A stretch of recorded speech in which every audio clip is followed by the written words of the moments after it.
The word home is supposed to be naturally associated with feelings of safety, nurturing, and comfort. But research shows that that is not always the case. The domestic setting can also be an extremely difficult one, even dangerous for many people in the world, particularly women. In this episode of The Way We Live, I speak with Deepti Chandy and Atikaa Ahluwalia. Deepti is a counselor and COO of Anna Chandy Associates. Atikaa is a partner at Eina Jewellery, a domestic abuse survivor, and someone who works now with lots of women in difficult domestic situations. Both of them offer insights, tips, and techniques in which, no matter what situation you find yourself in your home, there are ways to create a little sanctuary for yourself. I hope this episode offers hope and comforting ideas for people who are listening. This is an episode actually that I've been wanting to do for a long time. It's not a very typical conversation for a brand that's about home and interiors. So much of the talk, writing, coverage about home is entirely about decor and furniture and design. It avoids talking about the fundamental part of homemaking, which is about people. So Atikaa, I want to start with you. What has your sort of experience been with the home? So firstly, I come from a really lovely, safe space in Calcutta, my parents' home. And then I experienced partner abuse in a home that we shared. And I've come from a place where I literally had to flee that home in the middle of the night and go find a friend's place to stay at, leave that house forever, not go back to the city for the next 5 years. From there, I have come to a space where I reclaimed not just that city, but that area as mine again, and eventually rebuilt a home for myself and a home that I now share with my partner of 6 years. So it's been a journey. And two cats. And two cats, very, very important. Most important. When you come from a place where home is so safe, right? That's what my parents have always created at home, to a place where I was afraid to lock the door, at night because I was inside with my abuser. The journey has been one of healing over time through my home as such. Building my home again in 2016 when I moved back to Bangalore was a cathartic process, because after years of having regrets about the things that I left behind, the things that I had so much attachment to, that I had, painstakingly, chosen and put into that home and never seen again, I built the home of my dreams again. When I say the home of my dreams, it doesn't have to be fancy, it has to be safe. So in 2016, when I moved back, when it came to like the first few pieces of furniture, just the basics, the bed, the dining table, and I think a study table, it started with that, but it's grown to be a place where today my home with my partner is filled with flowers and, vintage pieces and objects of beauty, because that's how I feel inside, right? I would feel like a fraud if I had flowers and lilies and angels and cherubs like I do in my current house, if I didn't feel safe in that space. The more time and space you allow yourself to build that space within your home, in a new home, within a family home. If you don't have the privilege of having your own home in your parents' home, even a small little space. I remember when I moved back to Calcutta after the abuse, I moved back into my childhood home, which I didn't identify with at all, right? I didn't identify with the colors. I didn't identify with the decor. I identified with nothing. And my mom gave me that space to, change everything as I pleased. Making that room my own, to moving to Bangalore and making this little rental home my own, to then moving on to the space that my partner and I now share. And of course, it's a joint decision. In a safe, healthy relationship, things are discussions and not negotiations. That is a really important point, right? I always think that the home is actually a very political place. We start accruing these wins and losses. You decide on the table, I decide on the chair, that kind of thing. And what are the kind of issues that people face when it comes to homemaking? Because it is a very stressful activity. Yeah, I think homemaking actually is one of the most stressful activities for a couple to undertake, because then all your differences actually are very much more, and where you've come from and what your idea of a home is, especially if you've had different upbringings, etc. For example, like today, if you're moving into a space that's a joint family sort of a system, then you have to sort of adjust into that space, which may not be your own. It doesn't feel like your own, but you still have to somehow adjust. And I think what Atikaa spoke about, I think there are two things. One is physical safety and psychological safety. Unfortunately, she had an experience of losing both, which is both physical and psychological safety. But what we don't talk about is how do you feel psychologically. The physical space may be safe. There may not be violence, but psychologically, can you talk about your viewpoints? Can you share that I don't like this, or I want this to change, or I don't want to eat this specific thing, or I don't want to eat at that specific time, especially for couples who move into, where there's a family business and you're living in that family. So there's enmeshment of finance around, and homes require money to spend on decor and whatever. And then they actually retreat into just that bedroom, which you don't want to come out into, shared spaces. Shared spaces then become worrisome. What are you wearing when you come into a shared space? And usually at home, you want to be comfortable with what you're wearing. Like, I think we paint it in the movies and things as something that's, a fantasy-like thing, but it could be quite the opposite when two people are coming together. And it's important to take into account the different stakeholders. I've written about this as well, that people always talk about making your dream home, but actually the process of making any space, not just the interpersonal issues that the main characters in the homemaking that are involved, but just the activity itself is stressful, right? Your contractor, your electrician, it's a whole, like a world of people involved, and anyone doing something, not doing something can reverberate and then come back home with you. And I think it's really important that people understand when they're getting into it, even if you're just renovating a space. My sister's in the middle of building her new home, and what she said was so right. Now she lives on her own. It's not just about the colors and the decor and the shapes. It's about points of entry, points of access. Yeah. There's a lot to think about, especially when you're a woman. Building enough protection around the points of entry, placement of CCTV cameras, entry points in the house, the grills to access the plumbing in the bathroom from which people can gain entry into the house. I haven't thought of these things ever before. Your front door, does it go right into your living room, or is there sort of a vestibule?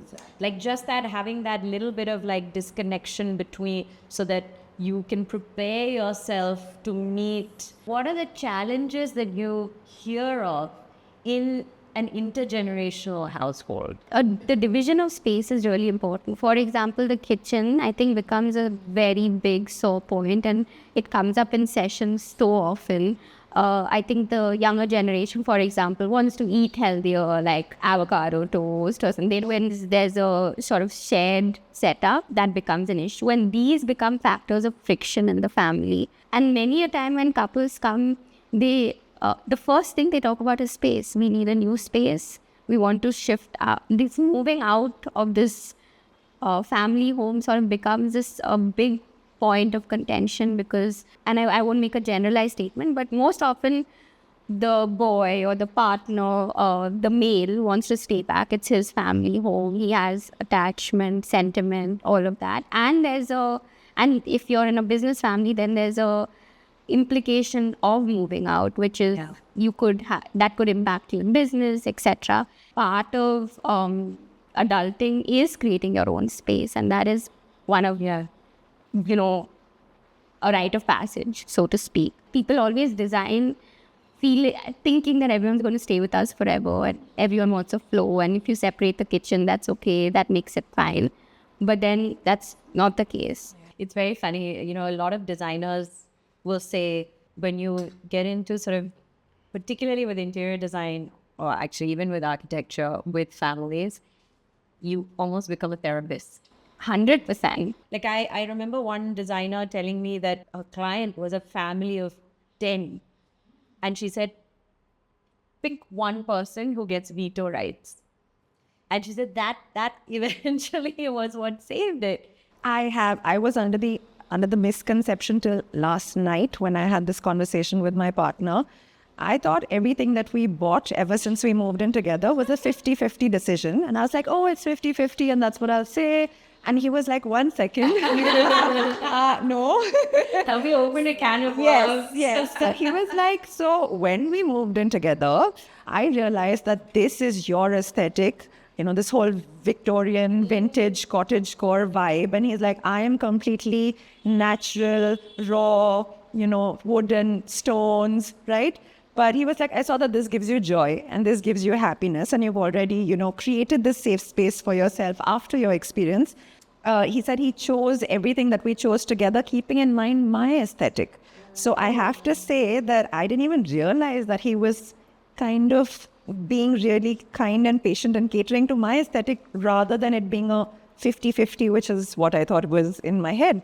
So I do think that it's usually one person in the house whose aesthetic is catered to a bit more than the others. I should say that, this discussion is also obviously, we're really talking about people who have the capacity to make these choices and where choice itself is an option available to them. And you were saying earlier, and I think that's something that you should say, Atikaa, about luxury and Right. I was talking to both of you earlier and saying that in my experience of talking to women in the free one-on-one sessions is that I find that statistically women who live in luxury, in luxurious, gorgeous, beautiful spaces, actually find it harder to leave abusive relationships within those spaces because that's an added dimension to your life that you'd be leaving behind, right? And that is something I find so interesting because the recurring voice that I hear is, but how can I recreate this life again? Yeah. Right? Yeah. Because our homes are 85% of our life. We live, eat, sleep, breathe, create families over there. I think that the saying, a bird in a golden cage is very right with what you're talking about. And in my experience, when I've had women decide to leave marriages, not because they were unsafe, but because they were not working out, it is the women who've had a little more financial safety. And I think this is an important point, that they can leave and recreate that, or their family home is perhaps better than that. And this hasn't happened once or twice. It's happened multiple times where women who actually came from more affluent backgrounds were able to do easier. So I agree with that point. This is something that I've thought about as well, that we don't put enough value on peace, right? We don't think of, yes, the beauty of the home, the services and the staff, all of that, but biggest premium should be on peace of mind. And as to what Atikaa said, when you decide that peace of mind is more important than this beautiful home, than the illusion that people have, than your Instagram captions and pictures, because there are, I think you mentioned that there are people who post, their beautiful homes and how happy they are, and it's quite the opposite. So when you're ready personally to sort of shatter that illusion for yourself before you do it for the world, I think, and you understand the cost of that peace, and that usually comes when, there are kids or there's someone else who's also bearing the brunt of this. And as a therapist, what I would say is that it's, traditionally people think that we're here to make your marriage work. But I think either way it's a win. If you choose to stay, so that we can help with. If you choose to leave, we can help with that. Our job is not to make sure you stay in the marriage. So in a home as well, it can be as beautiful, it can be whatever it is, but I think one has to take that decision for themselves, that autonomy as to, can I do this? Do I have the means to do it? Because a lot of the time, people don't have access to finances or support systems where they can actually step out. One of the things that I think is important to look at is strategy. One is what I was saying earlier, that when you are embarking on this journey of homemaking, whether it's a couple or a multi-generational household, what would be kind of a, maybe a checklist of things or thought processes that people should have in mind before you get started, or conversations that you must have before you get started? I think, what is the idea behind this space? What are you wanting from that 2 or 3 non-negotiable things for you and your partner and other stakeholders? Even if they're kids, they might have something to say as they grow up or whatever. Because a child's experience of their first family home is what really sort of forms that blueprint. It's such an important part of that. Who is going to take the decisions, the active decisions? Because like you said, there's always... I think that's a really great strategy to have in place. What are the rituals we're going to create in this space? I think we focus so much today on the beauty, the aesthetics, the aspirational value of a home, that we forget what are these actual rituals. Are we all going to be on our devices? Are we going to be checked out? Are we going to be on different floors? Or are we going to actually have some rituals where we come together? And what are those rituals? Can we design spaces around it, whether it's a dining space or a shared movie space if you like movies? Is it a kitchen where people like cook together? What are you looking at? And I think a lot of times people go in with a fantasy. It's like marriage. You think of this great wedding, and then what happens to day-to-day living? And I think that's exactly the same thing with a home. You think of this great home with lush lawns and a pool and the best Italian furniture, and then what's happening in the home day to day. I have to share this anecdote. I used to edit an interior design magazine, and we covered the home of a celebrity, an actor. And I remember we were walking through the space with his wife, and they have, at the time they had 2 kids, and she was complaining that, we never get to see them, and we don't do anything together anymore. And the kids, who must have been older than teenagers at the time.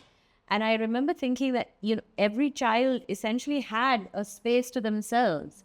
And you could, if you were a kid, watch TV there, eat there. You didn't really need to leave your floor. And I think it's something to think about, that actually the paucity of space will bring you together, because you are forced to interact. You're forced to come and sit together in the living room because you only have one television or one dining room or one table. But when you have more space, it takes more intention to actually connect together and to be together.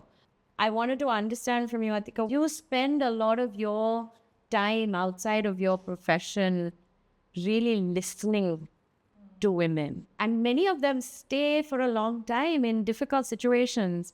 But I'm sure that they have worked out some sort of strategy to cope. And I want to also start with an anecdote here. When I was living with my abusive partner, the day that I decided I had to leave, for some reason, I zeroed in on a shoe cabinet. Okay, a shoe cabinet that housed only his shoes. For some reason, that was all I could see. And I kept repeating to my sister, I can't leave because this is our life, this is our home. That's his shoe cabinet and his shoes go there. I'm talking about the kind of brain fog that makes us zero in on objects in our house rather than spaces of comfort. So coming back to strategy, try not to fixate on objects that you've acquired or objects that have to do with your partner, and rather try and work around spaces of self-care rituals. When I go to therapy, my therapist has been telling me, create rituals that help you work with your anxiety. I have spillover anxiety from the abuse, right? So in my current home, instead of fixating on 1 or 2 objects that are maybe of more value, I try to fixate on spaces that I've created to do with rituals. So for example, I have my little altar. It gives me peace in the morning to go just light some incense on that altar. When my partner and I were looking for this home, we realized both of us need to ground ourselves. We both have anxiety. We need a place with a lot of greenery. I need to be able to access greenery from my bedroom, from my balcony, from my dining room. And we actually found something that worked that way. I need sunlight for my mental health. And so we rejected spaces that did not have massive sunlight, natural light. So my strategy would be to create these little allowances for your mental health to prosper through small rituals, like sitting in your balcony in a nice swing with sunlight. Maybe if you have access to a little garden with, natural grass to walk on, an altar where you perhaps can set, a prayer for the day, just to feel safe within yourself, if not with a partner in your home. If you're embarking on a journey of a new home with a new partner, I would say have some difficult conversations about money, because homes involved money. Yep. And we need to know, how are the financial decisions being made? Is it fair that the person spending the money is the only one with the veto power? Is that how control is going to be allocated? So have these conversations. It'll tell you what homemaking shows you so much about your partner and your partnership. Allow yourself to gauge what your partner is showing you. I realized I had a myopic view of our equality in the decision-making in home decor, right? It was a blind spot. I thought it was 50-50 because we both liked the cabinet, right? But no, he was actually accommodating me so much. So be aware of your own myopic views. When it comes to children, I feel like if you share a home with an abusive partner, you would want your children's spaces to be away from the bedroom. It's such a simple trick, but you don't want them being able to hear what's going on. There's a lot of sexual violence that goes on in the bedroom. You want your children to be shielded away from that if you choose to stay in such a relationship. These are the kind of things I would recommend. I was watching the news a couple of months ago about all the LA fires and people talking about homes being destroyed, and it's like in the Harry Potter series, right? Like objects have a power and a spirit of their own. And I think one of the things is to kind of really think about what would be those things that you would leave with. We sometimes ascribe a lot more meaning to things than they deserve. And yet at the same time, I think objects do have a lot of power within them. So it's an interesting contradiction, I think, to sort of deal with. How do people resolve these conflicts in your experience, Deepti? People also reach, it's like you and Deepak, right? My amazing partner. Your amazing partner. Because people, and that is okay. I think that compromise, sometimes something means more to the other person. Yeah. And that give and take is perfectly all right. I'm curious to understand what are the successful sort of things that people kind of work out in these situations. I think one is to, like Atikaa said, I think that's a good example of, just do I understand what my partner is going through and can I give them that allowance? I think many a time people who come from more traditional backgrounds actually agreeing to leave that shared space and create a space of now their new shared space with their new partner. Something that I've seen that's a huge change because you're taking a risk with your business and with your family. There is a power game there and you're taking a risk and stepping out. So I think that's something that's been really interesting. I think the other thing is nowadays people have separate homes and they come together in a shared space, but it's happening because people together separately. Yeah, because they're like, I need my space, I want to work, I want to do my own thing. But when we come together in a shared space, then I want to give you all my time and whatever it is, and that's something that's very, very healthy. I think the third thing is when people bring this conflict, because any relationship will have conflict, and homemaking creates a lot of conflict, but when they actually come and talk about it in therapy as not as a last resort, but maybe as a proactive step towards helping resolve those differences and understand each other's perspective, that is also something that's really refreshing. And I think lastly, if you really remove all the glitz and glam from a home and you're really going back to what does it really mean for us to reclaim that space, and sometimes it is actually leaving and creating space of your own, which like you said is cathartic, and I'm interested to know how it was for you to create your own space over here. I live in a space that is entirely different from the family home that I shared when my children were home and when I was married before. I'm not anymore. One of the first things I ever bought for my house was this fierce sculpture of a woman. I love it so much. I'm obsessed with that. So it's this sort of goddess kind of figure. It's an aggressive. I have a neighbor's son who first came and saw it and got really scared and ran away. But I'm not sure that I would buy the same thing 5 years from now. And I think that's a very important point, that your affinity for certain kind of spaces will keep changing and gets updated as you evolve. Yeah, exactly. But I'm very proud of that piece because it is a very fierce piece that I felt spoke to me at that time. The act of putting together the things that I would put together just the way I wanted it, and just for myself. And I think it is really important, I think also for women, it's okay to do things for yourself. Absolutely. I have 2 kids and they have a room for when they come and all of that. And that room is attuned to them. But it's also okay that the rest of the space is attuned to me. It's not even a quarter of the space that I have as my family home, but it is me and it fills me with a great deal of peace. I really identify with what you just said, because when I moved into my first home here in 2016, I would not even put a nail on the wall because I was so scared of rooting myself into a place. So I kept it minimal. I bought my little pieces and all, but I kept it really minimal. And I come from a very maximal house where there's no space because every nook and corner is covered with things. And I never understood why till a lot later, because it's only when I felt secure and safe in myself that I started grounding myself. It took years to actually start putting up nails on the wall, hanging art, putting out my stuff. Because you're always in a place of fight or flight. So it takes years, but when you get there, my house suddenly became cramped almost. It's like your emotional bags are always at the door. Always at the door. So you're ready. But isn't that true? I mean, I think this nail on the wall thing is a thing, right? Like I was just talking to a client who just recently left her home and unfortunately it happened overnight. She was kicked out. Only now, this happened 6 months ago, but only now she's really able to emote, because at that time you're just running with whatever you have. You're just a bag of clothes.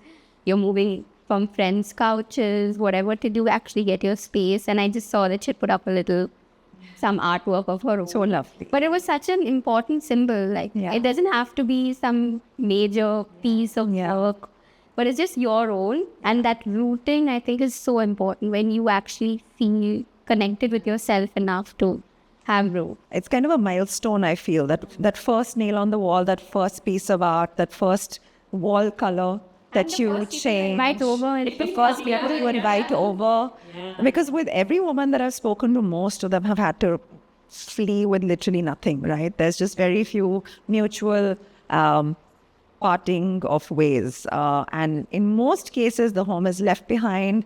Also, in most cases, when the man is in charge of acquiring assets and property, it's the woman who's doing up the house and buying the beautiful things inside it. That's how the finances are usually allocated. And none of the things can be taken with her. It's such a loss of history that you've built up, right? Yeah. So when one gets out of that, like Deepti said, when one chooses to leave and recreate their own space, I think it's something to be celebrated. Absolutely. And to also acknowledge that there could be a lot of grief. Even if you wanted to leave, you chose to leave, there's still grief around what could have been the family home stuff you shared together, you bought together. But nowadays I'm seeing that a lot is based on the interior designer. They're like, oh, you're a great interior designer, you do our house. So it's less about their own. I think that's it's a conversation that I keep trying to kind of have with designers also, because you create these beautiful spaces and they're all Instagram worthy, and people like me are probably part of that sort of, I mean, I don't want to call it a problem, but this kind of gramification of houses. But how much of yourself or how much of the individual is in that space is a question. We used to do a really interesting survey called the State of Indian Homes. And I remember listening to the story of one woman who was sitting on a bed, which was like this really messy bed. And she was talking about, these are just, there's just interviews with multiple different kinds of people from all over the country. And she was talking about how her home is like, to her, the most beautiful thing in the world. And she's sitting on a messy bed while she's saying this. And it turned out she had again also left a very difficult marriage with her child and had moved into her own space recently. And to her, because of the safety of this space and the peace of mind of this space, she believed this was the most beautiful thing in the world.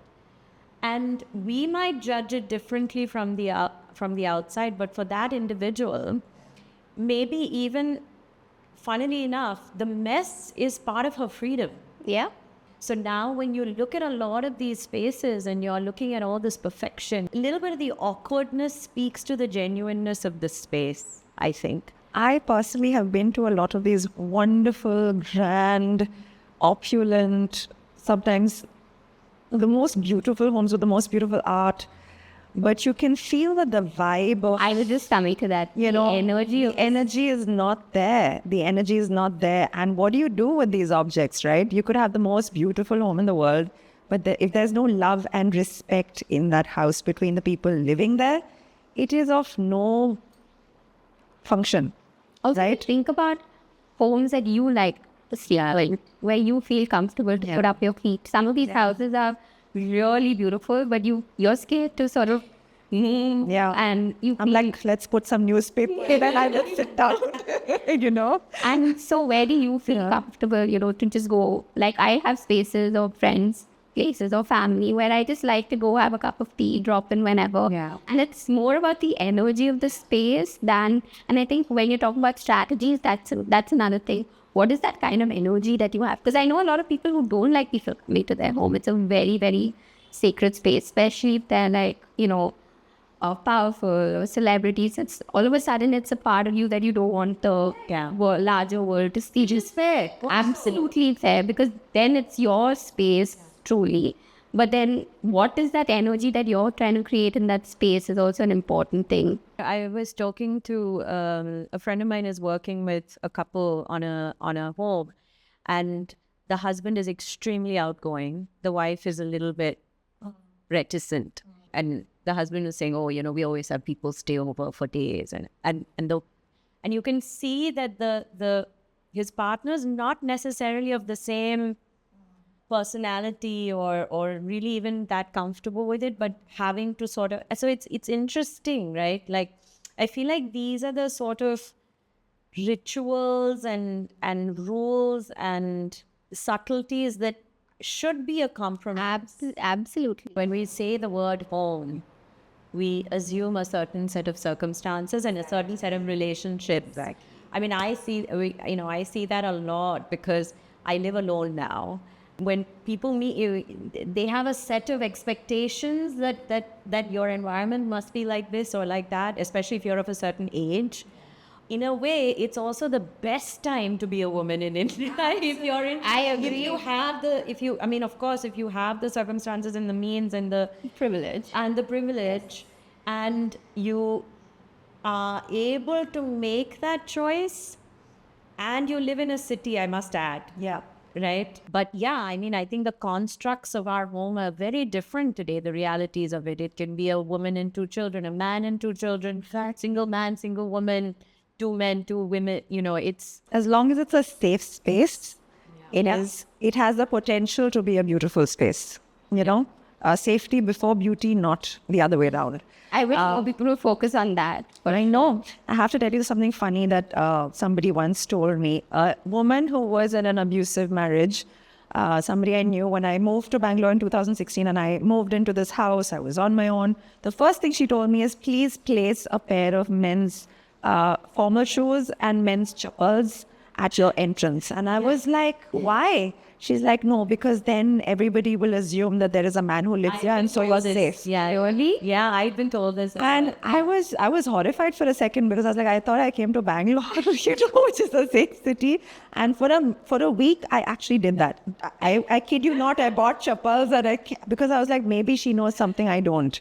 But you don't need stuff like that. Please do not let anyone bullshit you Tell you, like someone said, oh, sometimes where a men's voices are like a man's voice is on a radio or like or a TV show or whatever. So when someone's coming for a delivery, so people think but it's interesting, right? There is always this kind of, especially with women, you're always given instructions to protect yourself on so many levels. I think the most dramatic thing that has happened in the world is COVID.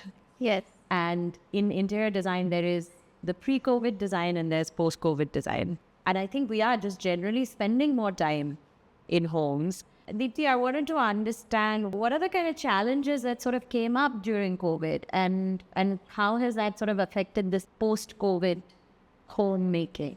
I think two things. One is bathrooms. One of my, personal favorite things is that most millennial couples that I speak to actually, if they're building or looking to design their new shared space, is separate bathrooms, and I advocate for that strongly for many, many reasons. I support you in your advocacy. I think it's a very, very personal space, and it becomes a safe space. It's a space that a lot of people spend a lot of time in. If the situation is unsafe, for example, it becomes one of those spaces that are yours.